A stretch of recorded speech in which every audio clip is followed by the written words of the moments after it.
नमस्कार दर्शकों। सशक्त भारत के YouTube चैनल से आप भली भांति परिचित हैं, जहां हम देश हित की बात करते हैं, राजनीति के बदले स्वरूप की बात करते हैं और अध्यात्म में आप तक सशक्त विचार पहुंचाते हैं। सशक्त भारत के स्तंभ डॉक्टर R.K. वर्मा जी आज हमारे स्टूडियो में मौजूद हैं, जिन्हें आप अक्सर सुना करते हैं। आज हम अध्यात्म के बारे में उनसे सवाल जवाब करेंगे, उनसे उत्तर जानेंगे। आज का विषय है सनातन धर्म। आप अपने विचार कमेंट बॉक्स में भी लिख सकते हैं, अगर आपने हमारा चैनल सब्सक्राइब कर रखा है। नमस्कार डॉक्टर साहब। नमस्ते। डॉक्टर साहब, सनातन क्या है? देखिए, सनातन की परिभाषा बहुत दी गई है, लेकिन अगर आप मुझसे पूछें तो मैं कहूंगा सनातन सत्य है। सत्य को ही सनातन कहते हैं। हम लोग लिखने में पढ़ने में सनातन धर्म इस्तेमाल करते हैं। जी। वो सनातन की व्याख्या तो आपने कर दी। जी। धर्म क्या है? धर्म का मतलब होता है धारण करना, सत्य को धारण करना सनातन हुआ। क्योंकि सनातन धर्म प्रकृति का धर्म है। आपने कभी नहीं सुना होगा कि सनातन धर्म की स्थापना किसने की। प्रकृति में एक सत्य है जिससे मानव निर्मित हुआ है।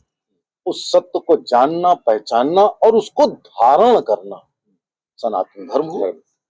धर्म व रिलीजन में कोई क्या अंतर है? देखिए, ऐसा है कि अक्सर हम लोग बातचीत में धर्म और रिलीजन को समतुल्य रख देते हैं। रिलीजन की हिंदी धर्म नहीं है, कृपा करके सब जानिए। रिलीजन एक इंग्लिश का शब्द है, या उसको आप हिंदी कह दें मजहब। तो मजहब या पंथ कह दें, विचार कह दें, जो किसी एक व्यक्ति के द्वारा प्रोपोगेट किया जाता है।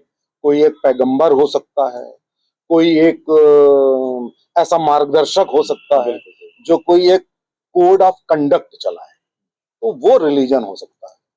लेकिन धर्म कहते नहीं कि ये तुम्हारा धर्म नहीं है, क्या धर्म तुम्हारा यही कहता है?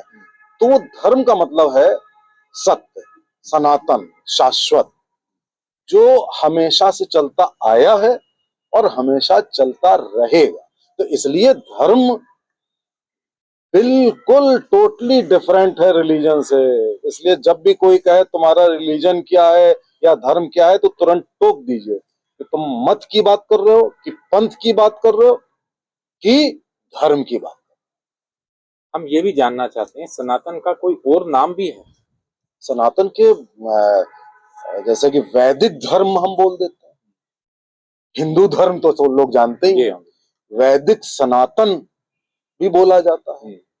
और मैं आपको बताऊं, जैसे जो ये हिंदू धर्म की बात है, तो हिंदू धर्म के साथ जोड़ दिया गया है, लेकिन हिंदू का मतलब वो नहीं है। हिंदू कहा जाता था, जैसे जो सिंधु नदी है, तो सिंधु नदी जो पारसी या वो अरबी लोग थे, वो सा को हा कहते थे, तो कहते थे जो सिंधु नदी के पास रहने वाले वो हिंदू, तो सिंधु कहते थे, तो उससे हिंदू हो गया। तो हिंदू का तात्पर्य उससे है नहीं, लेकिन एक कहावत होती है, meaning of a word lies in its use, यानी कि जो आप प्रयोग करते हैं, तो आप प्रयोग के हिसाब से समझ सकते हैं कि सनातन का मतलब अभिप्राय हिंदू धर्म ही है। और वैदिक इसलिए कि ये वेदों से चला आ रहा है, 10,000 साल से चला आ रहा है। तो जब भी मेरे ख्याल से बच्चों को बताना हो, तो वैदिक धर्म, सनातन धर्म, वैदिक सनातन धर्म, हिंदू धर्म, ये सब पर्यायवाची। ईश्वर को पाने का क्या मार्ग है? ये इसलिए बहुत अच्छा प्रश्न है कि अक्सर लोग कहते हैं कि सनातन धर्म का उद्देश्य क्या है। देखिए, ऐसा है कि उद्देश्य कुछ नहीं, ईश्वर को पाने का मार्ग जो आपने पूछा वो है। ईश्वर को पाना, सनातन को पाना या ब्रह्मांड को पाना, इसके 3 मार्ग ये हमारे सनातन में डिस्क्राइब। एक है ज्ञान मार्ग, यानी कि हम ज्ञान हासिल करें, ज्ञान प्राप्त करें, और जितना ज्ञान आप अर्जित करेंगे उतना ही आपके अंदर चेतना जागृत होती जाती है, तो वो ज्ञान मार्ग हो गया। एक है भक्ति मार्ग, जो भाई ज्ञान नहीं अर्जित कर सकता, तो कम से कम जाके प्रभु की भक्ति कर ले। और प्रभु की जब आप भक्ति करते हो तो अंदर से ज्ञान निकलता है। बिल्कुल सही। तो वो जो भक्ति मार्ग हो गया, तो भक्ति मार्ग उन लोगों के लिए है जो बहुत ज्यादा ज्ञान की तरफ नहीं है, बहुत ज्यादा कर्म की तरफ नहीं।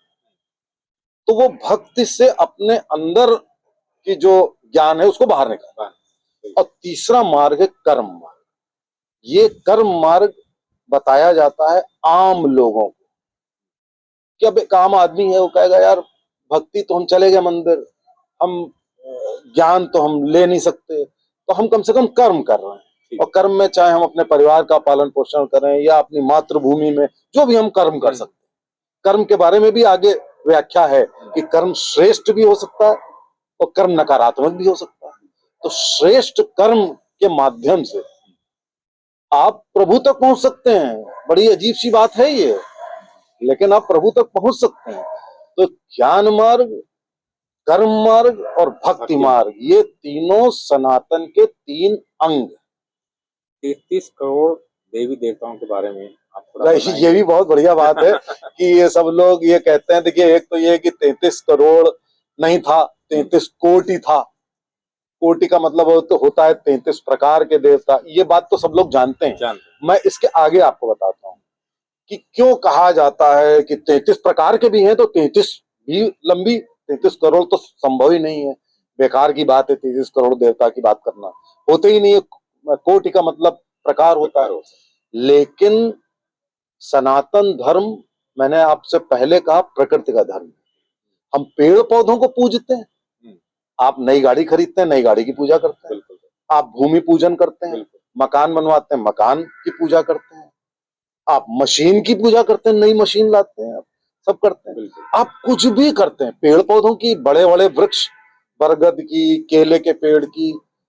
आप जानवरों की पूजा करते हैं, नंदी बैल हैं, सर्प वासुदेव हैं, और वो जो विष्णु जी का शेषनाग है। तो आप जितने भी, और जितने, मतलब कोई जीव मुझे ऐसा नहीं दिखता है जिसकी किसी न किसी उल्लू तक को आप पूजा पूजते हो। आप मोर को पूजते हो, हंस को पूजते हो, सबको पूजते हो।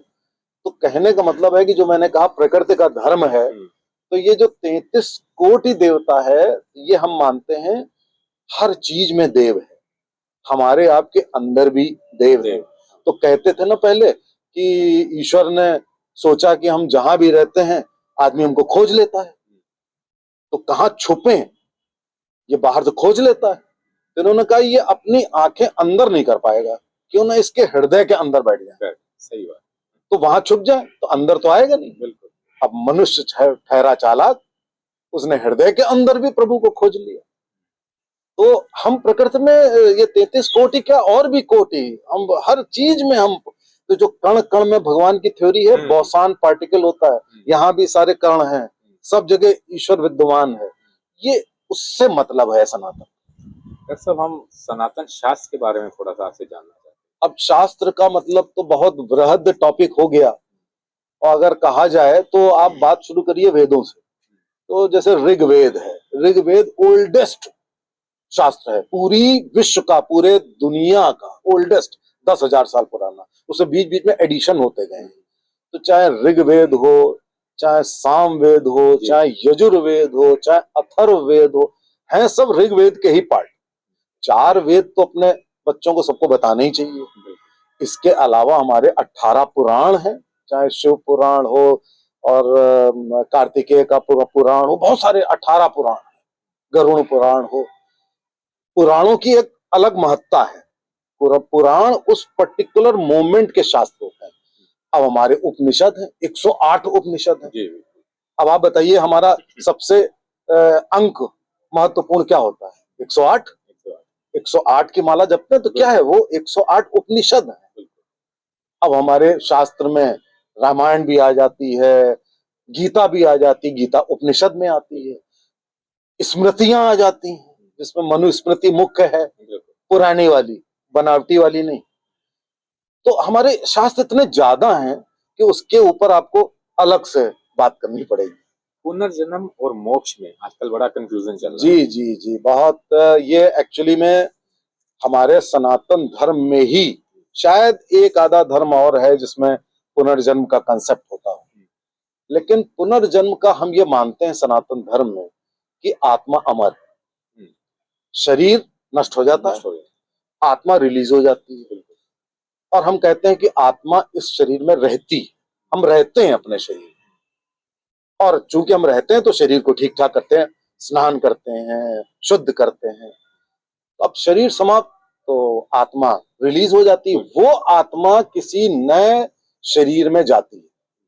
तो हमारा मानना यह है कि जब गर्भ धारण स्त्री करती है तो उस गर्भ में ही कोई ना कोई आत्मा, जैसे हमारे आपके घर में किसी बुजुर्ग की या किसी की मृत्यु होती है, उसके बाद वो आत्मा उस समय तक भटक रही है, जैसे ही कोई गर्भवती स्त्री होती है वो आत्मा उसमें आ जाती है, ऐसा हमारा मानना है। तो पुनर्जन्म का कंसेप्ट ये है कि हम व्यक्ति के रूप में, मानव के रूप में तो दोबारा जन्म लेते ही हैं, लेकिन हम 84 लाख योनियां हैं, हम अपने कर्म के आधार पे अलग अलग योनि में जाते हैं, कीड़ा बने, कुत्ता बने, गाय बने, बैल बने, जो भी बने, और करके हम फिर मनुष्य योनि में आते हैं। कुछ लोग डायरेक्टली दोबारा मनुष्य योनि में भी आ सकते हैं। तो ये तो पुनर्जन्म का एक मोटा मोटा, कभी बात करिएगा तो मैं डिटेल में बात करूंगा।